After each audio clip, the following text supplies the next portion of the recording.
بیش از 100 نفر در 18 نمود ورزش شرکت خواهد کرد و این جمع آمد با تنتنه و گسیل هیئت ورزشی تاجیکستان به این بازی‌های آسیایی بخشیده شده است.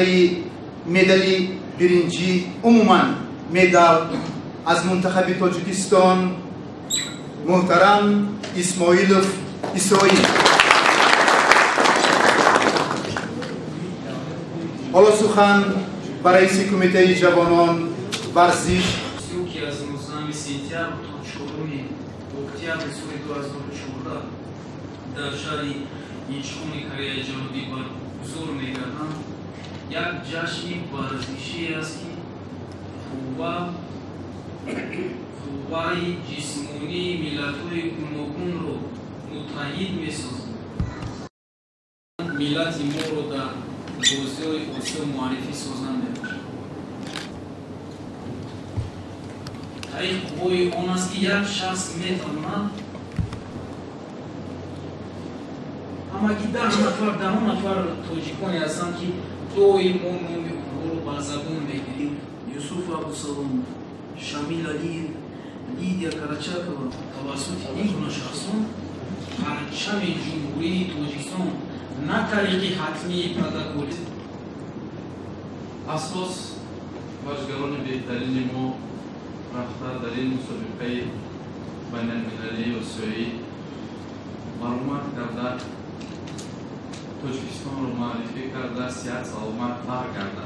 مسابقات که شما اشتراک میکنید من اونجا میشم و در سیمای من شما میتونید 8 میلیون اهالی رو ببینید که دستگیری کرده ایستاده.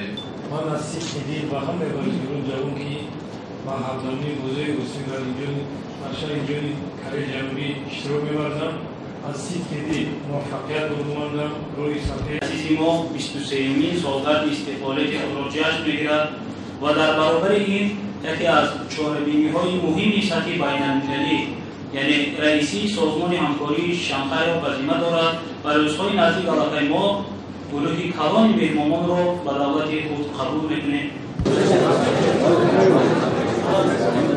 تا به این روز ما بار ششم است که در بازی‌ها همچون دسته منتخب شرکت می‌ورزیم. این هم توسط استخبارات دولتی جمهوری تاجیکستان است که ما در آستانه این جشن قرار دادیم.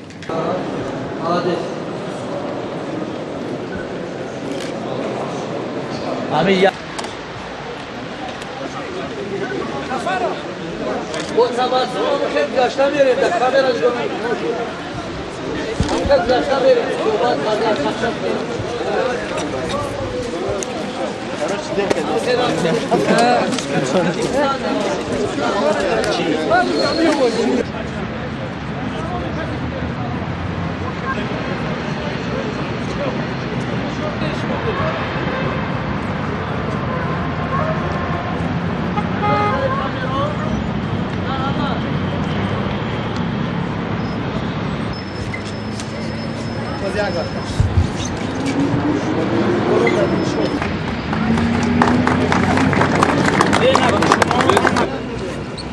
آخر ناصر صورت گیرد